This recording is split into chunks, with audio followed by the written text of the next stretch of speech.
Alright, here's the fun part, doing the wiring and the solar setup in here. I do have some pretty specific needs, and that's a big reason why I built this camper from scratch myself instead of getting a van or buying another truck camper or something like that.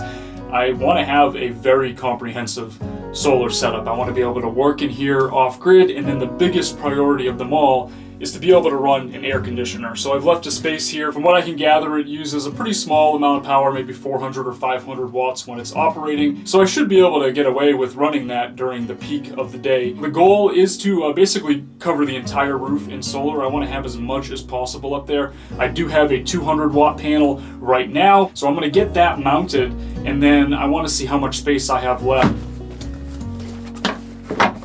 I also want to install the 12 volt system in this video, and that's actually what I'm going to start with. My goal is to put a vent fan in this wall, so I'm going to get that installed shortly.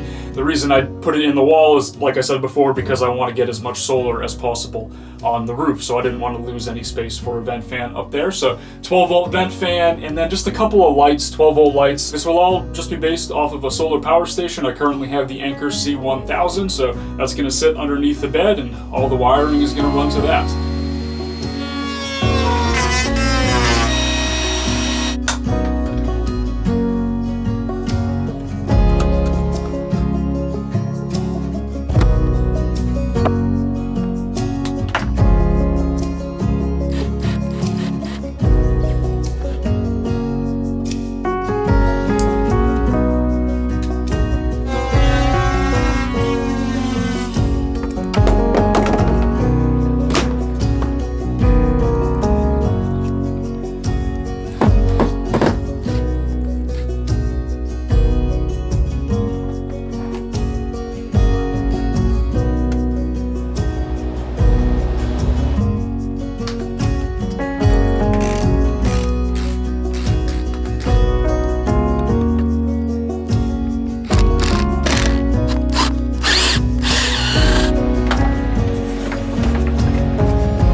So before I cut out that section of the back wall to mount the AC units, I want to start trying to finish these walls, in particular this one and then this part here on the sidewall, just because all these wires are all over the place, and I kind of want to get them secured up against the wall and clean things up a little bit in here, down here as well. So I have a bunch of leftover wood that I kind of kept in here to keep it dry, 1/4 inch ply. So I'm going to try to use as much of the leftovers that I can.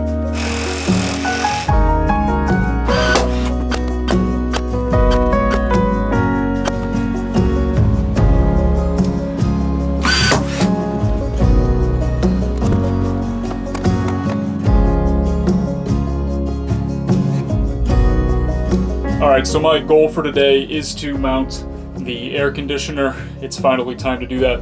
It's pretty warm outside today. It's over 80 degrees Fahrenheit, and the heat index is up close to 90 degrees. It's starting to get pretty warm down here, so I want to get this thing mounted and then test it out, see how it works.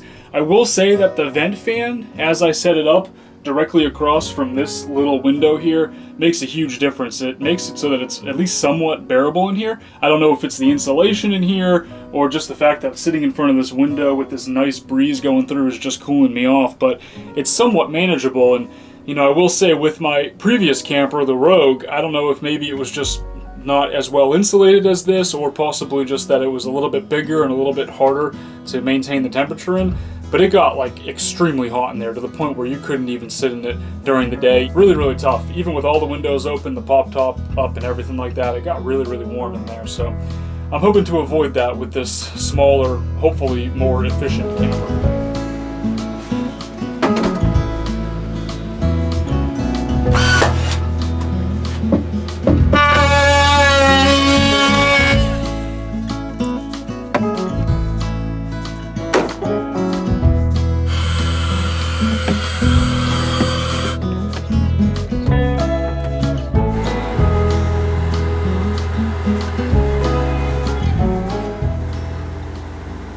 This is with it running on high, basically as high as it can go, up to 6 out of 7. 432 watts. Not too bad. The temperature's gone from 92 degrees down to 87 degrees in here in just about 5, maybe 7 minutes or so. And the humidity is dropping like crazy as well. Okay, that was pretty freaking awesome to be able to turn that on and cool it down in here substantially. It was getting to the point where it was too cold. Like I was getting uncomfortable with that thing running, so just turned it off. It was pulling about 432 watts. On average, I was running it on almost the highest setting, like I said. That's pretty solid. Like, that's pretty sustainable. You know, 89% is where the battery's at, so it went from 100% to 89%. I did have a little bit of solar. I have 200 watts on the roof right now that I've set up, so that little bit helped to offset the draw a little bit. And then when I get more solar on there, hopefully I'll be able to just run it in the sun without even draining the battery at all. That is the ultimate goal, to have at least 450 watts up there, if not a little bit more than that. So it's kind of exciting. Like, it gives me some hope that I'm going to be able to survive here during the summer and once it starts to get extremely hot. Have to run to Home Depot, get a few things to finish this. We got some rain coming, and I want to seal up some of these giant gaps before that happens later this evening. I will say I was thinking about this quite a bit on the drive, and I'm really excited about being able to have an air conditioner in a camper. I've never really done that before. This is like a new thing for the channel and for my life. Like, I've never really tried to run an air conditioner off-grid. I am realizing, though, that 430, 440 watts is kind of the standard for this thing. Even when it's on low or high, it doesn't really matter. It's kind of pulling right around that area. So it's going to use quite a bit of power, and then when you factor in my other power needs, like a refrigerator, and then being able to run my video editing laptop working in here all day, I'm going to need quite a bit of solar. Like, I don't think I'm going to really be able to get that much solar on the roof. I just don't think it's physically possible. It's not really going to be enough to offset everything that I need. We'll see. You know, and this thing doesn't run 24/7. It does turn off for a little while and comes back on if you have it on low, and I think I should be able to keep it at a relatively reasonable temperature. I'll keep you guys posted as I start actually experimenting with this, though, and it's going to be a learning experience. This is a whole new ball game for me, and you know, normally I would just leave, right? Like, I would just hit the road and go somewhere else, but now I'm going to be here in Florida for the foreseeable future, and I'm going to need to adapt, and part of adapting is figuring out how to use this guy.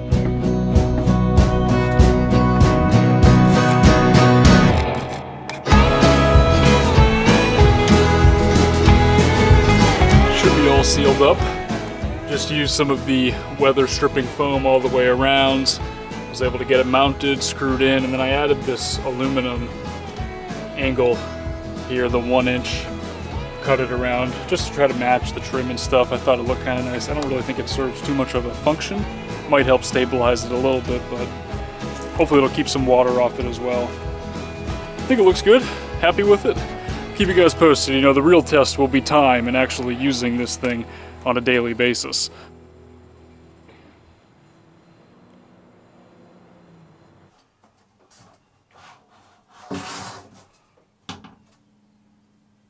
I have a very finite number of 1/4-inch plywood scrap pieces left over, so I'm trying to like figure out how I can make sure that I use all of it in the most efficient way possible.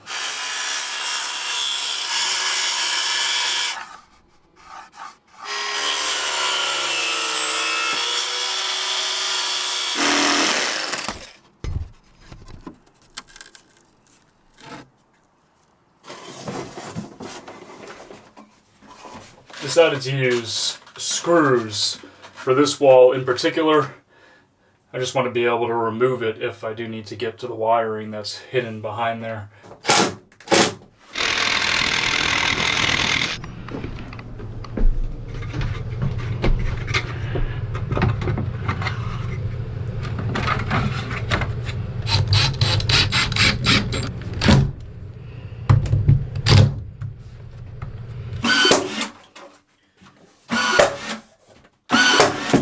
So overall, I'd say the AC install was a success. We got a little bit of rain a couple days ago, and it didn't seem to leak as far as I can see.